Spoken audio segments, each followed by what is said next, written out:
Good day, everyone. My name is Teodora Yovcheva, and I'm a PhD in political science.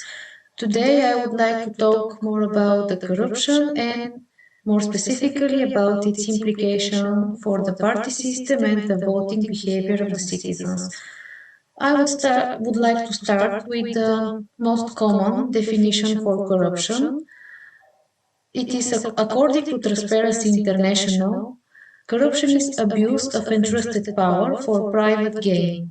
Corruption erodes democracy, it hampers economic development, and further exacerbates inequalities, poverty, social divisions, and environmental crises. As Christians, we share a worldview that do not allow us to participate in such activities. Even more, we are called to work as if we were working for God. This sets a completely different standard for behavior. This means that we are expected to work with a certain attitude. Further, in Psalm 15, it is said that the men who do not take a bribe against innocent will live on a holy mountain and will dwell in God's sacred tent. In its essence, the problem with corruption is the problem with the greed, and the greed starts in the human's heart. This means that the corruption problem is not only the problem of institutions, good laws, or such institutional factors, but we need to consider also human nature and sociological and also psychological aspects of the problem. I would start with one of the ways to fight corruption or to prevent it. It is to promote transparency. Transparent governing generally means more information about the work of the institutions and inclusion of citizens in the governing process. My experience as a researcher on corruption is mostly on local authorities. I have examined how transparent they are, how city councillors respond to citizens' needs, do they keep their visiting hours, is it possible to contact them through emails, telephones? Are they responsive to citizens' demands? Transparency of the government is considered as a tool for fighting corruption, especially when it comes to relations between business and government, and more specifically when we speak about public procurements. This is where a great deal of corruption takes place. Unfortunately, we understand about it usually when there is a scandal in the media or, generally speaking, after the corruption has happened. But there are certain elements which we as citizens can spot and say that we speak about there are signs, or at least there are signs of a corruption. For example, sometimes the public announcements about future public procurements are situated in some strange area in the website of the institution. For example, not in the news or specifically about public procurements, but you need to search a lot before finding it. This speaks that there is a desire in the institutions to limit the competition. Another element which draw our attention that maybe we speak about corruption is when there are specific elements which also limit the competition.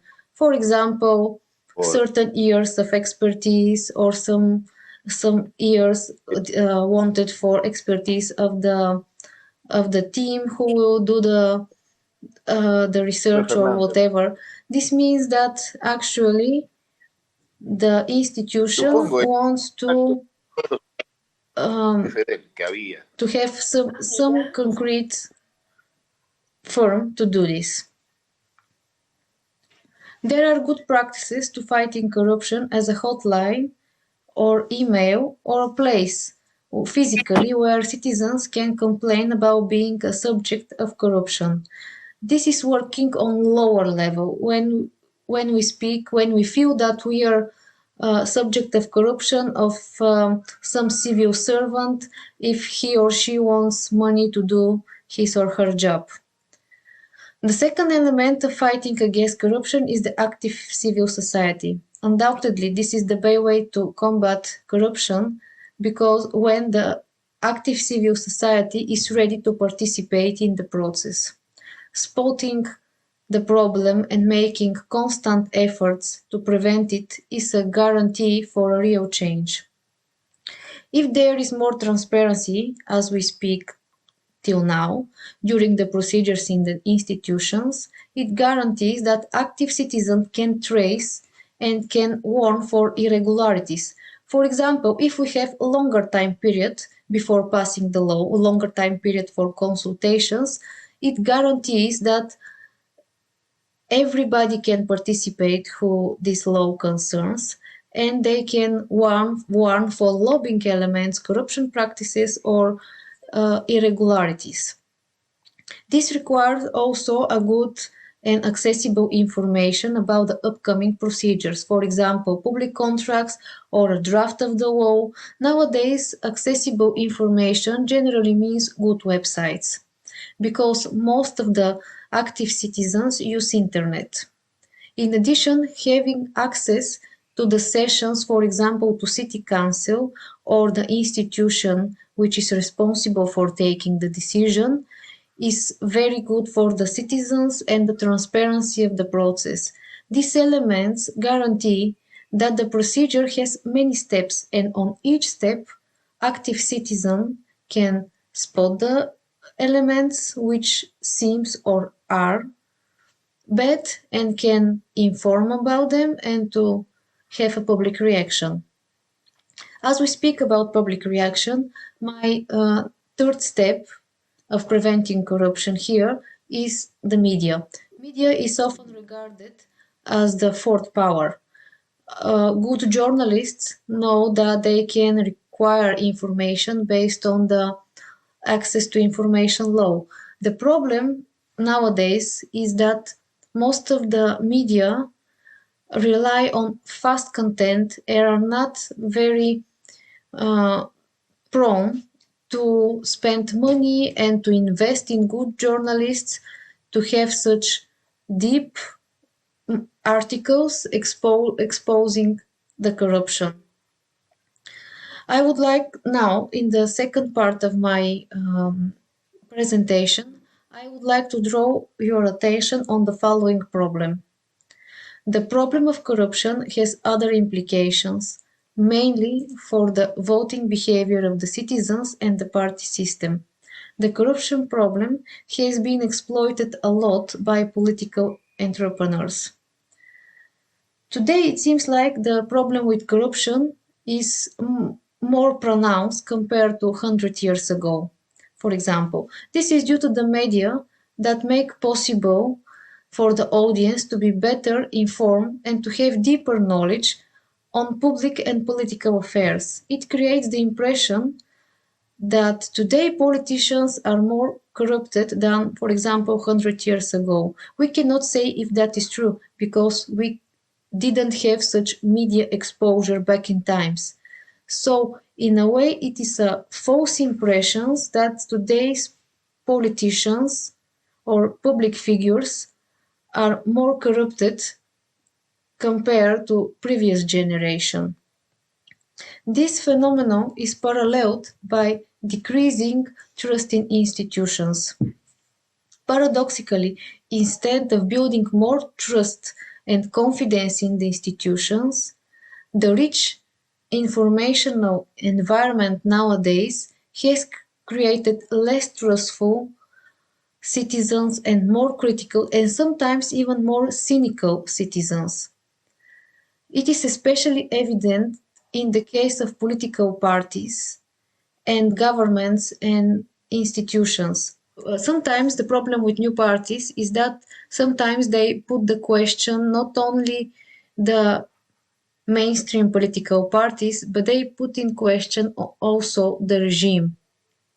Focusing on Bulgaria, but not only, we see a great deal of new parties coming with anti-corruption and anti-establishment rhetoric.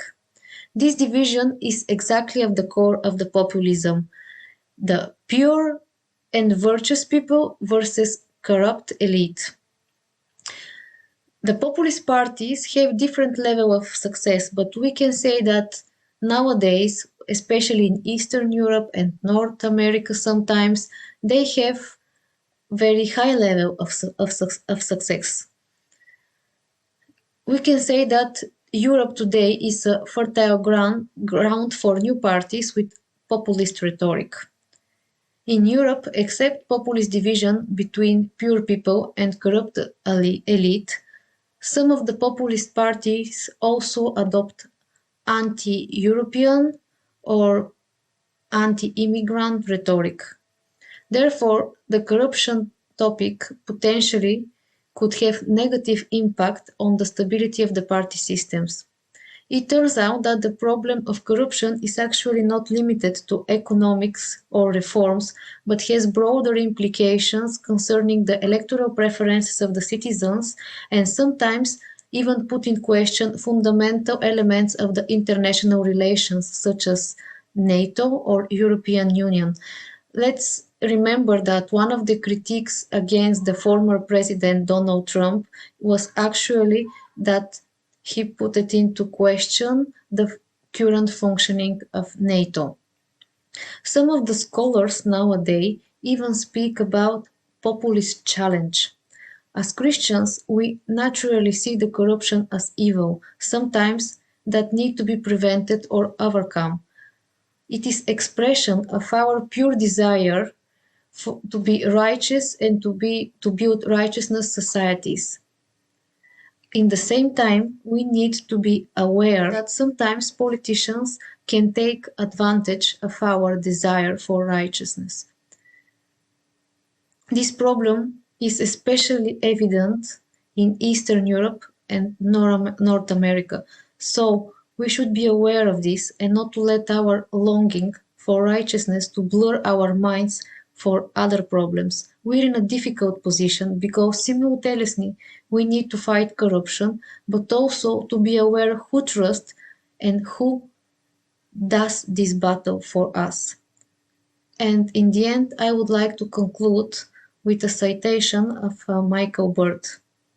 Following Jesus does not mean being apolitical, becoming disinterested in the affairs of government.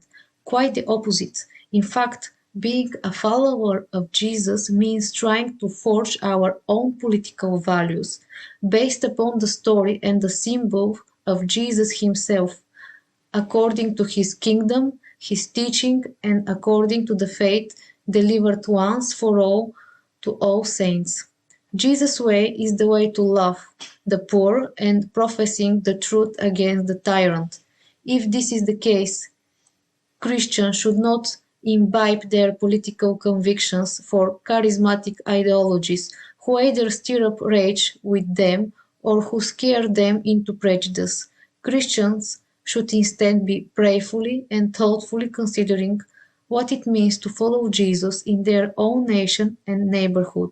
Then, together with our church family, seek after things that are true, noble, right, pure, lovely, and admirable, according to Philippians, and humbling, asking God to give us the wisdom and courage to pursue them, according to James. Thank you for your attention.